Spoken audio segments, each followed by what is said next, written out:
स्वागत है आपका हमारे कार्यक्रम जिसका नाम है science versus religion only on सलाम नमस्ते 90.4 रेडियो दैट लिसन्स। और मैं हूँ आपकी साक्षी। हर बार की तरह इस बार भी हमारे स्टूडियो का अखाड़ा तो तैयार है भाई, जहाँ एक तरफ मौजूद है विज्ञान के दिग्गज डॉक्टर टीपी शशि कुमार और धर्म के खेमे से रिप्रेजेंट कर रहे हैं डॉक्टर रत्नेश पाठक जी। स्वागत है आप दोनों का बहुत बहुत हमारे स्टूडियो में। बात तो बहुत सारी हो गई, पर मुद्दे पर आए तो आज का टॉपिक बड़ा ही इंटरेस्टिंग है, जेनेटिक मॉडिफिकेशन। क्यों भाई, आपकी इच्छा बढ़ गई ना और जानने की? बताएंगे भाई, आपकी हर क्वेरी को सॉल्व करेंगे हम बैठे ही किस लिए हैं यहाँ पर, we are the radio that listens. जहाँ एक तरफ जेनेटिक मॉडिफिकेशन हमें कल्पना की उड़ान में ले जाता है, वहीं धर्म के नजरिए से अगर हम देखें तो ये कहीं ना कहीं भगवान को भी चुनौती देता नजर आता है। इसी पर और बातें करते हैं हम अपने मेहमानों से। डॉक्टर टीपी शशि कुमार जी, सबसे पहला सवाल मैं आपसे पूछना चाहूंगी कि जेनेटिक मॉडिफिकेशन से साइंटिस्ट क्या खास चेंज लाना चाहते हैं एक आम आदमी के जीवन में? As human being, as a person who thinks beyond his intelligence, always look for reasons behind what's happening around him. So every scientist is inquisitive about knowing why, where, when, how. So that is what is behind every invention. So he start looking around and then see why one animal is like this, why not another animal is something different, why not I create a new one.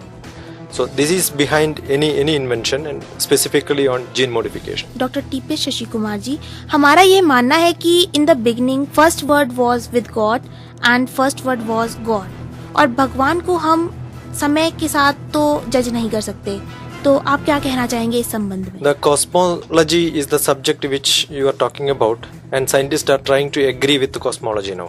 And scientists were not believing that the sound can create matter, but now the experiments are going on to find out whether sound can create matter. चलिए, ये तो sound की बात हो गई, पर हमारे साथ स्टूडियो में मौजूद हैं पंडित जी जो कि धर्म के दृष्टिकोण से हमें बताएंगे कि कितना सही है genetic modification.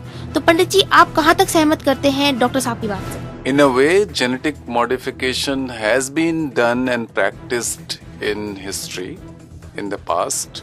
And if the scientists think that they are doing something new, I'm sorry to say, niyog, viniyog, spars, these are all things which has been used to create sperm, fertility and genetic modification way back pre-Vedic and post-Vedic period, and there are references available for these things. So if there is some new kind of thing which they are coming up, they must remember that there were 100 sons of Dhritarashtra who were born by the fertilization, and the same practice which was used was genetic engineering in that practice.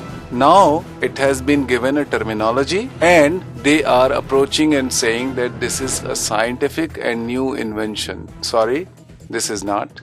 It has remained in religion way back, and way back. Nrsimha Avatar is one of its own example, where a human was cloned with animal, and a human animal clone was first time born, and that was given name of an incarnation. So yes, it has been there, and the practice has been there since the eternal time of creation. People, the religion, creators, and those who have created the universe, they have been known to this kind of practices. Now if you think